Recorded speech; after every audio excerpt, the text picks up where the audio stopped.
जय हिंद फ्रेंड्स। स्वागत है आप सभी लोगों का एक बार फिर से एक महत्वपूर्ण और शानदार सेशन में। इस वीडियो में हम लोग बात करेंगे साप्ताहिक करंट अफेयर्स की, यानी 8 से लेकर और 14 सितंबर 2023 से बनने वाले सभी महत्वपूर्ण क्वेश्चंस के बारे में। ये वीडियो किसी भी एक दिवसीय परीक्षा की तैयारी से जुड़े हुए फ्रेंड्स के लिए काफ़ी इंपॉर्टेंट और हेल्पफुल हो सकती है। तो आप क्लास में चीज़ों को ध्यान से जरूर पढ़ें और लगातार कंसंट्रेशन बनाए रखें और चैनल को सब्सक्राइब करके हमें सपोर्ट जरूर करें। तो आइए क्लास के फटाफट से शुरुआत करते हैं। पहला क्वेश्चन है कि हाल ही में किस राज्य की रायगढ़ा शाल और जीरा को जीआई टैग मिला है? सही उत्तर हो जाएगा उड़ीसा। ठीक है, रायगढ़ा शाल और उड़ीसा में एक कोरापुट जिला है, वहाँ के जीरा को जीआई टैग मिला है। ठीक है, अब इस क्वेश्चन में जीआई टैग क्या होता है इस बात को समझते हैं। ठीक है, तो देखिए जीआई टैग कई बार मैंने आपको बताया है कि जीआई का मतलब होता है जियोग्राफिकल इंडिकेशन टैग। ये एक तरह का चिन्ह होता है जो किसी स्थान विशेष के उत्पाद अथवा वस्तु को दिया जाता है। याद रखिएगा, जीआई टैग केवल उत्पाद अथवा वस्तु को ही दिया जाता है, किसी व्यक्ति अथवा कंपनी को नहीं दिया जाता है। और एक बार किसी वस्तु को यदि जीआई टैग मिल जाता है तो उसका जो वैल्यू होता है वो पूरे देश भर में या फिर वर्ल्ड लेवल पर भी बढ़ जाता है। और एक बार जीआई टैग प्राप्त उत्पाद अगले 10 वर्षों के लिए मान्य होते हैं। आगे के समय के लिए उसको फिर से मान्य मतलब रिन्यूअल कराना पड़ता है। केंद्रीय वाणिज्य और उद्योग मंत्रालय की ओर से ये जीआई टैग दिए जाते हैं और इसका रजिस्ट्री कार्यालय चेन्नई में स्थित है। ठीक है, इसका एक स्लोगन है, ये भी याद रख लीजिए आप, जैसे invaluable treasures of incredible India. ठीक है, अमूल्य भारत की अतुल्य निधि। ठीक है, ये इसका वो स्लोगन बोलते हैं इसको। ठीक है, और वर्ष 2004 में पहली बार जीआई टैग दार्जिलिंग की चाय को दिया गया था। ठीक है ना। अब हाल ही में कुछ राज्यों के जीआई टैग जो प्राप्त हुए हैं वो काफ़ी चर्चे में थे, तो रिलेट कर लेते हैं। तो मैंने आपको रायगढ़ा शाल और जीरा ये उड़ीसा से बता दिया। फिर आ जाते हैं हम लोग सीधे दक्षिणी क्षेत्र तमिलनाडु में। यहाँ पर हाल ही में एक सलेम जिला है और यहाँ के साबूदाना को जीआई टैग दिया गया है। फिर छत्तीसगढ़ में दूबराज चावल को जीआई टैग दिया गया है। बिहार में मधुबनी पेंटिंग और मिथिला मखाना को जीआई टैग मिला। असम के चोकुआ चावल को, जिसे मैजिक राइस के नाम से भी जाना जाता है, इसको जीआई टैग मिला है। ठीक है, और मध्य प्रदेश में आ जाते हैं तो सुंदरजा आम और मुरैना की गजक मिठाई और कालीन ग्वालियर की और बाटिक प्रिंटिंग को जीआई टैग मिला है। कड़कनाथ मुर्गा और चंदेरी साड़ी ये मध्य प्रदेश के पहले ही जीआई टैग प्राप्त उत्पाद हैं। उत्तर प्रदेश में आते हैं तो उत्तर प्रदेश में बनारसी पान और बनारसी साड़ी को जीआई टैग मिला है। और यहाँ पर लंगड़ा आम तथा रामनगर भांता यानी बैगन को जीआई टैग मिला है। आदमचीनी चावल और अमरोहा की ढोलक को जीआई टैग मिल चुका है। तो ये सारे कुछ चर्चित जीआई टैग्स थे जो हाल ही में प्राप्त हुए हैं। ठीक है, इस क्वेश्चन में बात हो रही है उड़ीसा की, तो उड़ीसा के बेसिक फैक्ट्स जान लेते हैं। उड़ीसा की राजधानी है कटक। यहीं कटक में केंद्रीय चावल अनुसंधान केंद्र स्थित है। सॉरी, कटक में नहीं, उड़ीसा की राजधानी है भुवनेश्वर। भुवनेश्वर भारत का पहला स्मार्ट सिटी है। ठीक है, यहाँ के मुख्यमंत्री हैं नवीन पटनायक और राज्यपाल यहाँ के गणेशी लाल। और कटक में उड़ीसा का हाई कोर्ट स्थित है। ठीक है, तो उड़ीसा हाई कोर्ट के वर्तमान मुख्य न्यायाधीश कौन है? तो एस तालपत्र हैं। ठीक है, उड़ीसा में भीतरकनिका और सिमलीपाल नेशनल पार्क है और चिल्का झील यहाँ की काफ़ी महत्वपूर्ण लेगून झील मानी जाती है। ठीक है, 2 फैक्ट आप उड़ीसा के बारे में याद रखिएगा। भारत का पहला प्राइवेट एआई न्यूज़ एंकर जिसका नाम है लिसा, ये उड़ीसा में ही लॉन्च किया गया है। और उड़ीसा के बारे में एक फैक्ट आप और याद रखिएगा, यहीं पर बिरसा मुंडा स्टेडियम है और यहीं पर इसी बिरसा मुंडा स्टेडियम में हॉकी विश्व कप का आयोजन किया गया था जिसमें जर्मनी विजेता रही थी। ठीक है ना, आगे बढ़ते हैं।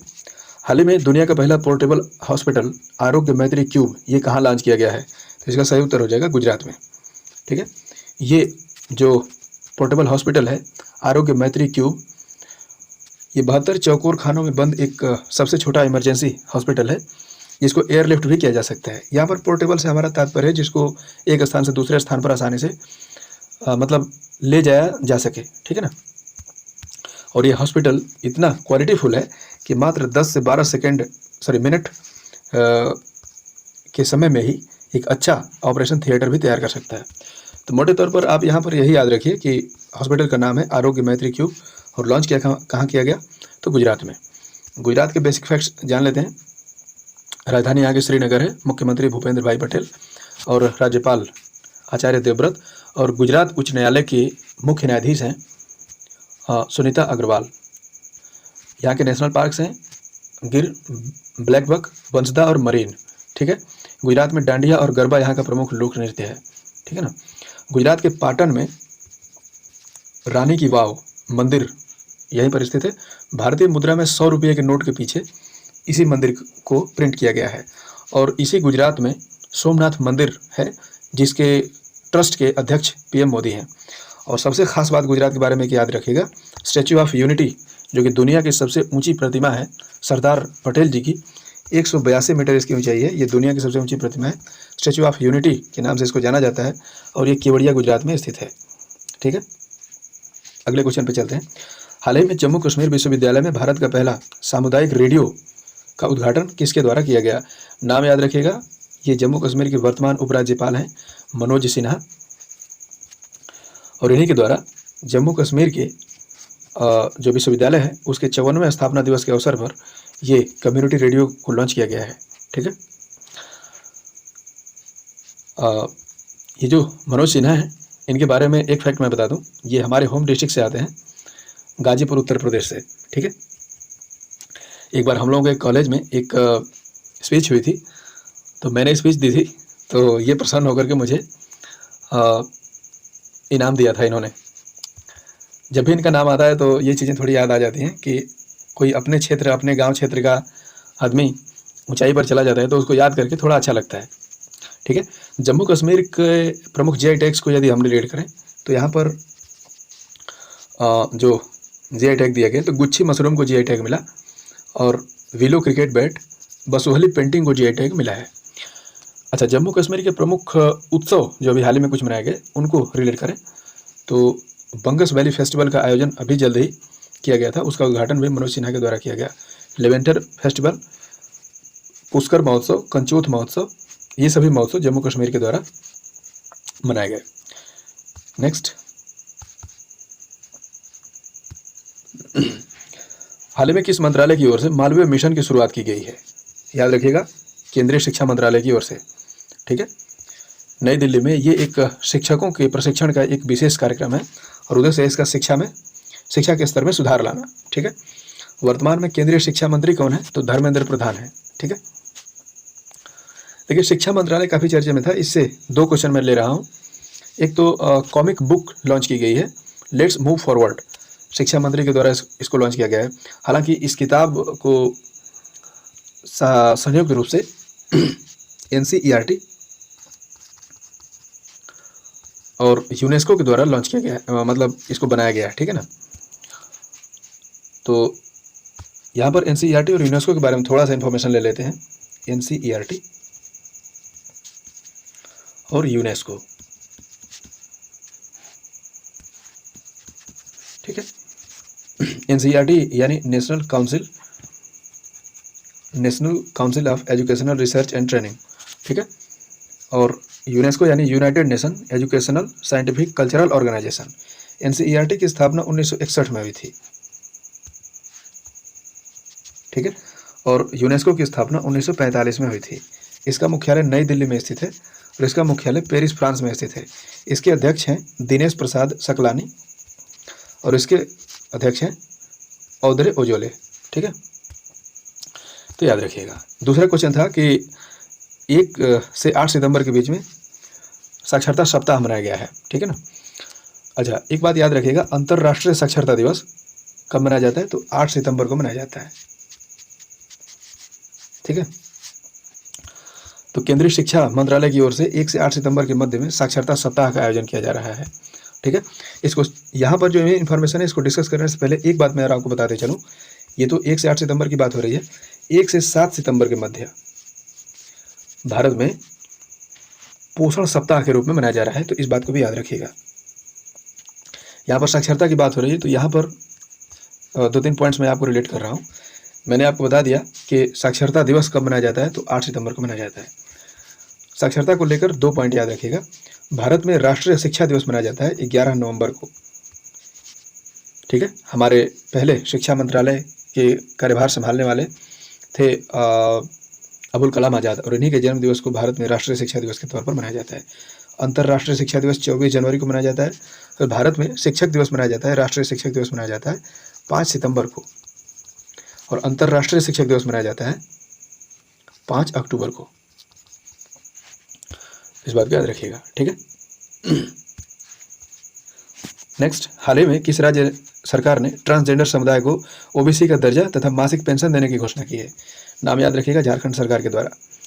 ठीक है, मुख्यमंत्री राज्य सामाजिक सुरक्षा पेंशन योजना के तहत झारखंड सरकार के द्वारा प्रति महीने ट्रांसजेंडरों को 1000 रुपये की मासिक सहायता दी जा रही है तथा इनको राज्य में ओबीसी का दर्जा भी दिया जा रहा है। हालांकि भारत के कई राज्य इस ओबीसी दर्जा जो ट्रांसजेंडरों को दिया जा रहा है इसकी शुरुआत कर चुके हैं। अभी रिसेंट में आपने पढ़ा था कि एमपी गवर्नमेंट के द्वारा भी ऐसा इनिशिएटिव सामने लाया गया है। ठीक है, इस क्वेश्चन में बात हो रही है झारखंड के बारे में, तो जान लेते हैं। झारखंड की राजधानी है रांची, जो कि बिल्कुल कर्क रेखा के नज़दीक बसी हुई है। एक क्वेश्चन पूछा जाता है कि कर्क रेखा के नज़दीक बसी हुई कौन सी राजधानी है? तो झारखंड की राजधानी रांची हो सकती है। ठीक है, और झारखंड के मुख्यमंत्री हैं हेमंत सोरेन। अच्छा देखिए, झारखंड की स्थापना वर्ष 2000 में की गई थी बिहार के और मध्य प्रदेश के कुछ क्षेत्रों को काट करके। पहले मुख्यमंत्री थे बाबूलाल मरांडी, वर्तमान में मुख्यमंत्री हैं हेमंत सोरेन, और यहाँ के राज्यपाल हैं सीबी राधाकृष्णन, और संजय कुमार मिश्र झारखंड उच्च न्यायालय के वर्तमान में मुख्य न्यायाधीश हैं। ठीक है, झारखंड के बारे में 2 फैक्ट आप याद रखिएगा। एक तो यहाँ पर विजन डॉक्यूमेंट जारी किया गया है जीरो कार्बन एमिशन को प्राप्त करने के उद्देश्य से, और दूसरा क्वेश्चन ये है कि प्रेसिडेंट ऑफ इंडिया के द्वारा भारत का सबसे बड़ा हाई कोर्ट परिसर ये झारखंड में ही लॉन्च किया गया है। ठीक है, अगला क्वेश्चन, हाल ही में हिमालय दिवस कब मनाया गया? तो याद रखिएगा, उत्तराखंड सरकार के द्वारा वर्ष 2015 से इसकी शुरुआत की गई थी, और प्रति वर्ष 9 सितंबर को झारखंड दिवस मनाया जाता है, हिमालय दिवस मनाया जाता है। ठीक है, क्यों मनाया जाता है? तो हिमालय के प्राकृतिक एवं भौगोलिक योगदान जो भारत में है उसको चिन्हित करने के लिए 9 सितंबर को प्रतिवर्ष हिमालय दिवस मनाया जाता है। ठीक है, एक छोटा सा ब्रीफ ले लेते हैं हिमालय के बारे में। ठीक है ना, जहाँ पर हिमालय खड़ा है पहले वहाँ पर एक सागर हुआ करता था। सिंपल सा स्टैंड है कि आप जानते हैं कि पहले पृथ्वी पर मात्र 2 ही खंड हुआ करते थे, एक स्थल खंड और एक जलमंडल। ठीक है, स्थल खंड को पेंजिया के नाम से जाना जाता था और जलमंडल को पैंथालासा के नाम से। प्लेटों में खिसकाव की वजह से पेंजिया 2 भागों में टूट जाता है, अंगारा और गोंडवाना लैंड। लेकिन कुछ समय बाद अंगारा और गोंडवाना लैंड आपस में फिर से टकराते हैं, और इन दोनों लैंडों के बीच में टेथिस नामक भूसन्नति हुआ करती थी। जब दोनों प्लेट आपस में टकरा जाती है तो ये टेथिस नामक भूसागर जो अपना मलबा सहित बीच में ऊपर उठ जाता है। यही जो ऊपर उठा हुआ भाग है आज हिमालय के नाम से जाना जाता है। यही कारण है कि हिमालय को नवीन तथा वरित पर्वत की संज्ञा दी जाती है। ठीक है, तो याद रखिएगा। चलते हैं अगले क्वेश्चन की ओर। G20 शिखर सम्मेलन में किस राज्य की मधुबनी पेंटिंग को प्रस्तुत किया गया था? सही उत्तर हो जाएगा बिहार। ठीक है ना, बिहार की एक मधुबनी पेंटिंग कलाकार हैं शांति देवी, और इनके द्वारा बनाए गए पेंटिंग को इसमें प्रस्तुत किया गया था, और इस पर इन्होंने विषय के रूप में चिन्हित किया था क्या कि चंद्रयान 3। ठीक है ना, तो याद रखिएगा। G20 के बारे में कुछ बेसिक पॉइंट जानते हैं। देखिए, G20 यानी ग्रुप ऑफ 20, ये एक 19 देशों और एक यूरोपीय यूनियन सहित कुल 20 सदस्यों का ये एक ग्रुप है जो कि दुनिया के सबसे बड़ी अर्थव्यवस्था को प्रभावित करते हैं। ठीक है, और इसकी स्थापना वर्ष 1999 में हुई थी। इसका G20 का जल्द ही 18वां संस्करण भारत की अध्यक्षता में नई दिल्ली में आयोजित किया गया था। ठीक है, जिसमें भारतीय शेरपा के तौर पर अमिताभ कांत को चुना गया था, और इसका आगामी जो मेजबान होगा वो ब्राज़ील होगा वर्ष 2024 में। और भारत की अध्यक्षता में इस G20 के बाद यानी 20 सदस्यों के बाद अफ्रीकी यूनियन को भी इसमें सम्मिलित कर लिया गया है। हालांकि नाम अभी भी इसका G20 रहेगा या G21 होगा, ये अभी कंफर्म नहीं हो पाया है, परंतु अब सदस्य इसमें 21 हो गए हैं, यानी 19 देश और 2 यूनियन। एक तो यूरोपीय यूनियन पहले से मौजूद था और अब अफ्रीकी यूनियन हो गया। अगर देशों को काउंट करें तो अफ्रीकी यूनियन में टोटल 27 देश हैं, यूरोपीय यूनियन में 27 देश और अफ्रीकी यूनियन में 55 देश हैं। तो इस तरह 27, 55 और 19 कुल कितने हो गए? 101 लगभग हो रहे हैं ना। 101 देश इसमें G20 की सदस्यता ले चुके हैं। ठीक है, तो याद रखिएगा। अच्छा, G20 का जो थीम है ना वो याद रखिएगा। G20 की थीम है one earth, one family, one future. ठीक है, चलते हैं नेक्स्ट। हाल ही में किस देश की सुप्रीम कोर्ट ने गर्भपात को अब अपराध की श्रेणी से बाहर कर दिया है? सही उत्तर हो जाएगा मैक्सिको। ठीक है, देखिए मैक्सिको में अभी तक गर्भपात के लिए 3 साल की सज़ा व जेल और जुर्माना जैसी व्यवस्था थी, लेकिन अब यहाँ के सुप्रीम कोर्ट ने अब इसे अपराध की श्रेणी से बाहर कर दिया है। ठीक है, अच्छा भारत में एबॉर्शन को लेकर क्या है, तो आप जानते हैं कि PCPNDT एक्ट के तहत भ्रूण हत्या या भ्रूण की जांच मात्र करवाना भी भारत में अब अपराध माना जाता है। ठीक है, और गर्भपात को लेकर समय सीमा जो है वो एक एक्ट के द्वारा जल्द ही 20 हफ्ते से बढ़ाकर 24 हफ्ते कर दिया गया था। ठीक है ना। इस क्वेश्चन में बात हो रही है मैक्सिको की, तो मैक्सिको ये एक उत्तरी अमेरिका का देश है। राजधानी इसकी मैक्सिको सिटी है और मुद्रा यहाँ का पेसो है। ठीक है, मैक्सिको के बारे में एक फैक्ट आप याद रखिएगा, जो वर्तमान में लोकसभा अध्यक्ष ओम बिरला जी हैं, इनके द्वारा स्वामी विवेकानंद जी की एक प्रतिमा का अनावरण मैक्सिको में किया गया था और विश्व में चांदी उत्पादन के लिए मैक्सिको जाना जाता है। अगला क्वेश्चन, हाल ही में किस राज्य ने केंद्र सरकार से अप्सपा कानून हटाने की मांग की है? असम गवर्नमेंट के द्वारा ये मांग की गई है, सिफारिश की गई है केंद्रीय गृह मंत्रालय से कि अब राज्य में अप्सपा कानून हटा लिया जाए। तो यहाँ पर ये क्वेश्चन ज़्यादा इंपॉर्टेंट है, उससे ज़्यादा इंपॉर्टेंट है अप्सपा कानून के बारे में जान लेना। ठीक है, अप्सपा कानून है, ठीक है, armed forces special power act. इसकी शुरुआत वर्ष 1958 से हुई थी और पहली बार ये मणिपुर में लगाया गया था। ये कानून पुलिस जो अर्धसैनिक बल हैं उनको विशेष पावर देता है। जिस क्षेत्र विशेष में जब अप्सपा लागू हो जाता है तो वहाँ के सुरक्षा बलों को कुछ स्पेशल पावर दे दिए जाते हैं, जैसे बिना वारंट के किसी को भी गिरफ्तारी की जा सकती है तथा किसी की घर की तलाशी भी बिना वारंट के ही ली जा सकती है। ठीक है, तो याद रखिएगा। असम के बारे में जान लेते हैं। राजधानी दिसपुर, हेमंत बिस्वा शर्मा वर्तमान में मुख्यमंत्री हैं और गुलाब चंद कटारिया ये असम के वर्तमान राज्यपाल हैं। असम उच्च न्यायालय स्थित है गुवाहाटी में, जो कि सबसे बड़ा आधिकारिक क्षेत्र वाला हाईकोर्ट माना जाता है। संदीप मेहता इसके वर्तमान में मुख्य न्यायाधीश हैं। अच्छा, सबसे बड़ी आधिकारिक क्षेत्र वाला ये कैसे माना जाता है, तो 4 राज्यों के जुडिशियल कंट्रोल इसी के हाथ में है। नाम ऐसे आप याद रख लीजिए। तो नाम से हो गया नागालैंड, असम, अरुणाचल प्रदेश और मिजोरम।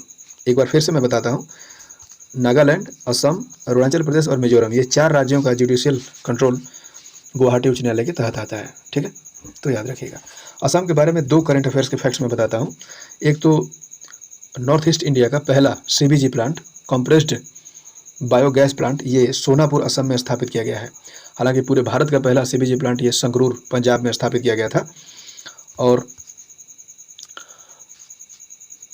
राष्ट्रपति द्रौपदी मुर्मू जी के द्वारा काजीरंगा नेशनल पार्क, जो कि एक सींग वाले गैंडे के लिए पूरे विश्व में प्रसिद्ध है, इसमें गज महोत्सव का आयोजन कुछ ही समय पहले किया गया था। नेक्स्ट, हाल ही में किसके द्वारा लद्दाख में दुनिया के सबसे ऊंचे फाइटर एयरफील्ड बनाने की घोषणा की गई है? नाम याद रखिएगा, BRO के द्वारा। BRO यानी बॉर्डर रोड ऑर्गेनाइजेशन। ठीक है ना, अभी इसके बारे में जानेंगे। जो ये एयरफील्ड बन रही है वो लद्दाख के पूर्वी क्षेत्र में बनेगी और चीन से मुकाबले के दृष्टिकोण से ये एक इम्पोर्टेंट लोकेशन माना जा रहा है। इसके लिए कुल आवंटित राशि की बात करें तो 218 करोड़ रुपये आवंटित किए गए हैं। अब जान लेते हैं बॉर्डर रोड ऑर्गेनाइजेशन के बारे में। केंद्रीय रक्षा मंत्रालय के अधीन ये कार्य करने वाली एक एजेंसी है। स्थापना मई 1960 में हुआ था। मुख्यालय नई दिल्ली में स्थित है और राजीव कुमार इसके वर्तमान में प्रमुख हैं। ठीक है, आगे। हाल ही में 19वां फीबा बास्केटबॉल विश्व कप 2023 किस देश ने जीता है? सही उत्तर हो जाएगा जर्मनी ने। आपको बता दें कि फिलीपींस, जापान और इंडोनेशिया की मेजबानी में ये आयोजित किया गया था, जिसका फाइनल मैच मनीला फिलीपींस में खेला गया था और 25 अगस्त से लेकर और 10 सितंबर के बीच में इसका आयोजन किया गया था। ठीक है, फाइनल इसमें जीता है किसने? जर्मनी ने, याद रखिएगा। जर्मनी ने भारत में आयोजित किया गया था FIH वर्ल्ड कप यानी हॉकी विश्व कप, तो इसकी विजेता भी जर्मनी ही है, ठीक है ना। तो इस बात को याद रखें। फीबा के बारे में जान लेते हैं। फीबा यानी international federation of basketball association, स्थापना इसकी 1932 में हुई थी। मुख्यालय जिनेवा स्विट्जरलैंड में स्थित है। देखिए एक बात मैं आपको क्लियर करते चलूँ, बहुत थोड़ा सा अंतर है फीबा और फीफा में, ठीक है ना। फीबा की स्थापना 1932 में हुई थी, फीफा की स्थापना 1904 में। इसका मुख्यालय जिनेवा स्विट्जरलैंड में स्थित है और इसका मुख्यालय पेरिस फ्रांस में स्थित है, ठीक है। तो इस बात को याद रखिएगा, ये दोनों में काफ़ी डिफरेंस है, मात्र एक अक्षर का अंतर है, तो हमें कन्फ्यूजन हो सकता है, पर बातें ध्यान से याद रखनी है, ठीक है। हाल ही में किस देश के प्रसिद्ध क्रिकेटर हीथ स्ट्रिक का 49 वर्ष की उम्र में निधन हो गया? नाम याद रखिएगा, जिम्बाब्वे के ये है और नाम है उनका हीथ स्ट्रिक, ठीक है। और कोलन कैंसर के कारण इनकी 3 सितंबर को मृत्यु हो गई थी। जिम्बाब्वे ये एक अफ्रीका के दक्षिणी क्षेत्र में बसा हुआ एक देश है। राजधानी इसकी हरारे है और डॉलर यहाँ की मुद्रा का नाम है, ठीक है। इस क्वेश्चन में चूंकि प्रमुख निधन की बात हो रही है तो निधन को रिलेट कर लेते हैं। अजित नीनान का अभी जल्दी ही निधन हो गया 68 वर्ष की उम्र में। ये एक पेशे से कार्टूनिस्ट थे। और एन वालारमथी का नाम आप याद रखिएगा। जो अभी चंद्रयान 3 हाल ही में लॉन्च किया गया ना, उसमें काउंट डाउन की जो आवाज़ देने वाली महिला थी वो यही एन वालारमथी थी, जिनका हाल ही में निधन हो गया है, ठीक है। हाल ही में भारत के बाद किस देश ने चंद्रमा पर सॉफ्ट लैंडिंग के लिए चंद्रयान लॉन्च किया है? नाम याद रखिएगा, जापान के द्वारा, ठीक है। जापान की सरकारी एजेंसी है जापान एक्सप्लोरेशन एजेंसी, JAXA, ठीक है। और इसी के द्वारा ये चंद्रयान लॉन्च किया गया है। देखिए यदि चंद्रमा पर ये जो जापान का चंद्रयान है, यदि ये सफलतापूर्वक उतर जाता है तो विश्व में 5वां देश हो जाएगा जापान, जो चंद्रमा पर सॉफ्ट लैंडिंग करेगा। इसमें एक लैंडर लगा हुआ है इस चंद्रयान में, उसका नाम है स्लिम, इस बात को याद रखिएगा, ठीक है। और जापान से कुछ भारत के युद्धाभ्यास हैं उसको रिलेट कर लेते हैं। तो श्रीन्यू मैत्री, जिम्बैक्स और क्या कह सकते हैं, एक और युद्धाभ्यास है, याद नहीं आ रहा है, धर्म गार्जियन और वीर गार्जियन, ठीक है। ये दोनों को याद रखिएगा। हाल ही में महिला फैशन ब्रांड W की नई ब्रांड एम्बेसडर कौन बनी है? तो अनुष्का शर्मा बन गई है। ये एक बॉलीवुड अभिनेत्री है। अनुष्का शर्मा, फैशन ब्रांड है W, इसकी वर्तमान में ये ब्रांड एम्बेसडर चुनी गई हैं। हालांकि प्यूमा की ब्रांड एम्बेसडर भी अनुष्का शर्मा को चुना गया है। अच्छा, यहाँ पर ब्रांड एम्बेसडर की बात हो रही है तो एक बॉलीवुड अभिनेत्री को और मैं बता दूँ आपको, कैटरीना कैफ को, ठीक है। कैटरीना कैफ को एक UAE का एयरलाइन है एहतियाद एयरवेज, इसका ब्रांड एम्बेसडर चुना गया है, ठीक है। और हाल ही में 37वें राष्ट्रीय खेलों के शुभंकर को लॉन्च किया गया है। इसका नाम क्या है? नाम याद रखिएगा, मोगा, ठीक है। और ये 37वां संस्करण होगा नेशनल गेम्स का और इसका आयोजन गोवा में किया जाएगा, ठीक है। राष्ट्रीय खेलों के बारे में बात करें तो इसकी शुरुआत 1940 में मानी जाती है और इसका संस्करण 37वां होगा जो गोवा में आयोजित किया जाएगा। पिछले वर्ष का 36वां संस्करण गुजरात में आयोजित किया गया था। गोवा के बारे में बात हो रही है, बात कर लेते हैं। देखिए गोवा मुक्ति दिवस मनाया जाता है 19 दिसंबर को। पुर्तगालियों से गोवा को इसी दिन 1961 में स्वतंत्र करवाया गया था, ठीक है। गोवा के वर्तमान मुख्यमंत्री हैं प्रमोद सावंत और PS श्रीधरन पिल्लई यहाँ के वर्तमान में राज्यपाल हैं। और गोवा का जो जुडिशियल कंट्रोल आता है वो महाराष्ट्र उच्च न्यायालय के तहत आता है। तो यहाँ पर मुख्य न्यायाधीश महाराष्ट्र उच्च न्यायालय में देवेंद्र उपाध्याय हो जाएंगे, ठीक है। गोवा में अभी लूसोफोन फेस्टिवल का आयोजन किया गया था पुर्तगाली भाषा के संरक्षण के लिए, ठीक है। और गोवा में अभी एक एयरपोर्ट मोपा का उद्घाटन मनोहर पर्रिकर के नाम पर ये एयरपोर्ट बनाया गया था। इसका उद्घाटन PM मोदी के द्वारा जल्द ही किया गया था, ठीक है। तो फ्रेंड्स, ये थी हम लोगों की साप्ताहिक करंट अफेयर्स की चर्चा। उम्मीद करता हूँ ये वीडियो आपको अच्छी लगी होगी। यदि वीडियो आपको अच्छी लगी है तो आप लाइक शेयर जरूर करें और चैनल को सब्सक्राइब भी जरूर कर लें ताकि अगली वीडियो की इंस्टेंट नोटिफिकेशन आप तक बिल्कुल आसानी से पहुँचती रहे। और कमेंट बॉक्स में आपके सभी विचार सादर आमंत्रित हैं। आप कमेंट बॉक्स में हमें ज़रूर सजेस्ट करें। जाते जाते एक क्वेश्चन आपके लिए छोड़ जा रहा हूँ। हाल ही में भारतीय रेलवे बोर्ड की पहली महिला अध्यक्ष कौन बनी है? ये आपके ऑप्शंस हैं। कमेंट बॉक्स में आप अपने उत्तर विस्तार से जरूर लिखें। तो इस वीडियो में सिर्फ इतना ही। मिलेंगे फिर से एक नई वीडियो में। तब तक के लिए आपको नमस्कार।